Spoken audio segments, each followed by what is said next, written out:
Bienvenue à cette matinée de jeudi. Nous bénissons le Seigneur, notre Dieu, pour la grâce et l'opportunité qu'il nous donne une fois de plus de nous lever ce matin en comptant sur lui. Merci Père parce que tu as veillé sur nous durant toute cette nuit.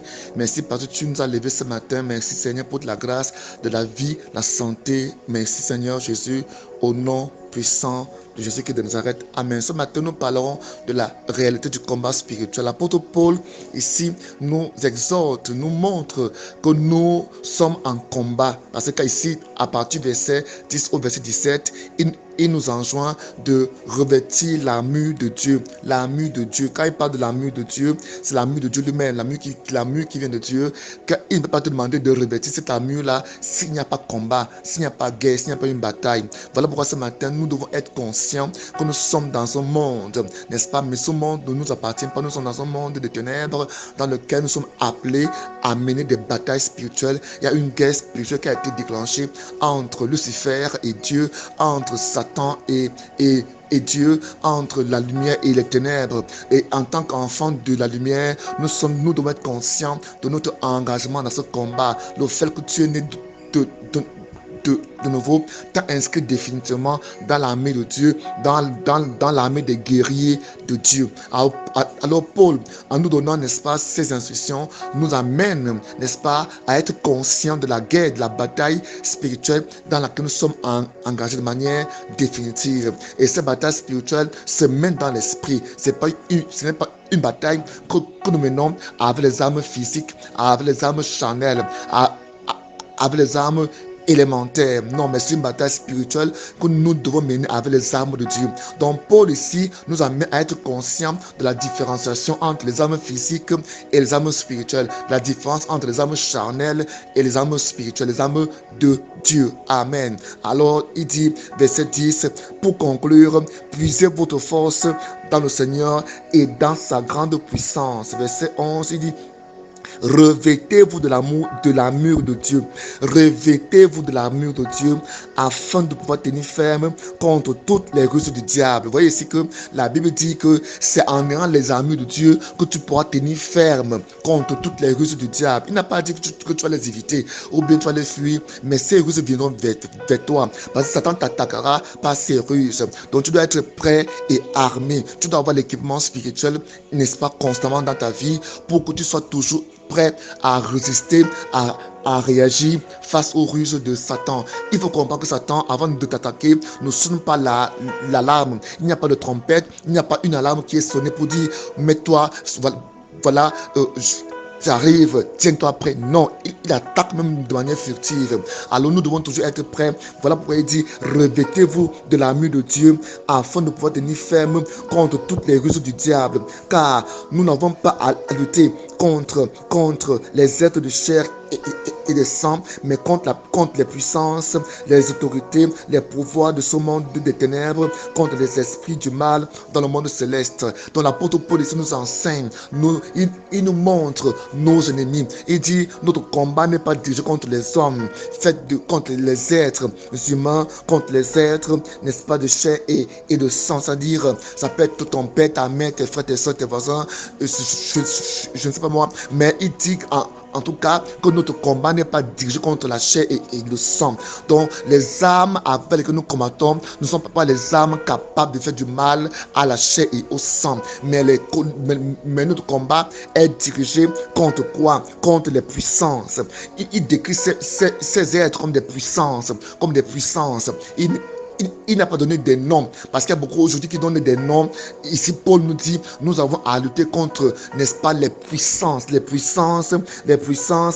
pas, contre les autorités. Ici il ne parle pas des autorités humaines. Faisons très attention. Il ne parle pas des autorités politiques ou bien administratives ou bien des autorités religieuses. Non, il parle des autorités spirituelles. Il parle des autorités spirituelles. Amen. contre des pouvoirs. Les pouvoirs, il ne s'agit pas des pouvoirs humains, mais des pouvoirs spirituels de ce monde des ténèbres, contre les esprits méchants dans le monde céleste. Donc voilà le combat que nous menons. Le combat que nous menons, c'est un combat invisible. C'est un combat invisible qui se passe dans le monde spirituel, et le monde spirituel est réel. Ce monde spirituel est dans ce monde physique là. Donc il englobe le monde physique. Donc nous vivons dans un monde physique qui est contrôlé par le monde spirituel ténébreux. Donc comprenons cela définitivement. Alors Satan utilisera les hommes, les femmes autour de toi pour te combattre. Parce que ces puissances, ces autorités, ces pouvoirs, n'est-ce pas, ces esprits méchants contrôlent les hommes méchants, contrôlent les hommes qui sont encore sous leur contrôle, et ils les utilisent contre toi, contre moi, pour nous détruire. Ils peuvent aussi utiliser des démons qui viennent directement dans ta vie pour te détruire, pour t'attaquer, pour te nuire, afin que, n'est-ce pas, tu puisses mener une vie dans l'oppression, dans la position, dans la destruction, dans le péché. Ça, c'est leur objectif.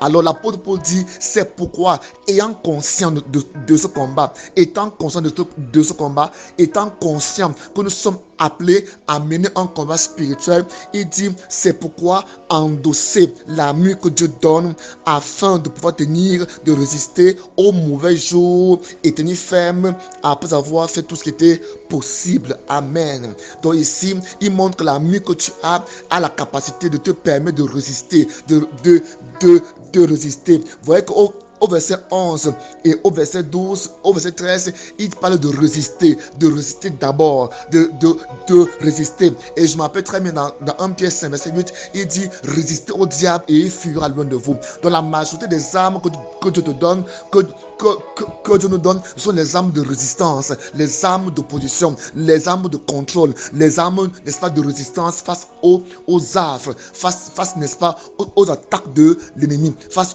aux attaques, n'est-ce pas, des démons de l'enfer contre ta vie. Donc ces armes, il dit, c'est pourquoi endosser l'armure de Dieu afin de pouvoir résister aux mauvais jours et tenir jusqu'au bout après avoir fait tout ce qui était possible. Il dit donc, quelles sont donc ces armes? Il dit, tenez ferme.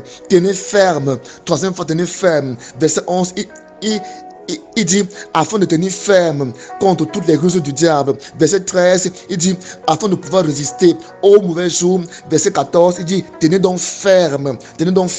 Donc le chrétien est appelé à tenir ferme dans sa position. Voilà pourquoi la Bible dit que à ceux qui persévéreront jusqu'à la fin, ils seront sauvés. Donc les armes que Dieu nous donne, ce sont les armes de résistance, les armes d'affermissement, les armes de puissance pour résister aux affres, aux puissants des ténèbres. Amen. Donc il dit ici, tenez donc ferme, ayez autour de la taille la ceinture pour vérité. 1, 2, revêtez-vous de la droiture en guise de cuirasse. Troisièmement, ayez pour Jésus à vos pieds la disponibilité à servir la bonne nouvelle de paix. Et en toutes circonstances, saisissez-vous de la foi comme d'un bouclier avec lequel vous pourrez éteindre toutes les flèches enflammées du diable. Verset 17, il dit, prenez le casque du salut et l'épée de l'esprit, c'est-à-dire la parole de Dieu. Il faut comprendre que parmi toutes ces armes-là, il n'y a qu'une seule arme qui est offensive, l'arme de l'épée de l'esprit qui est quoi? La parole de Dieu. Et il t'a montré comment, n'est-ce pas, manipuler cette arme. Il dit, verset 16, en toutes circonstances, saisissez-vous de la foi comme bouclier, et il dit, avec lequel vous éteindrez toutes les flèches enflammées de l'ennemi. Donc la foi est un bouclier. La justice est une cuirasse. La justice de Christ en toi, c'est une cuirasse. Et il dit, n'est-ce pas, que le casque du salut, n'est-ce pas, le casque, c'est quelque chose qui protège ta tête. Donc tes pensées doivent être protégées par l'assurance du salut, par, n'est-ce pas, la conviction que tu es sauvé. Amen. Donc il dit, quand il te dit de mettre, n'est-ce pas, le casque sur ta tête, le casque, quel est le rôle du casque? C'est pour protéger ta tête, pour protéger tes pensées. Les pensées, parce que Satan attaque par les pensées.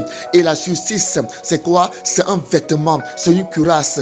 Rappelez-vous hier, la Bible nous a dit de revêtir Christ, de revêtir l'homme nouveau. Quand nous revêtons Christ, il s'agit en fait de la justice de Christ qui nous donne, il s'agit de la cuirasse. Amen. Il faut comprendre ici que l'équipement équipement ici que l'apôtre Paul nous donne est, n'est-ce pas, fait sur la base du revêtement du soldat romain à l'époque, au premier siècle.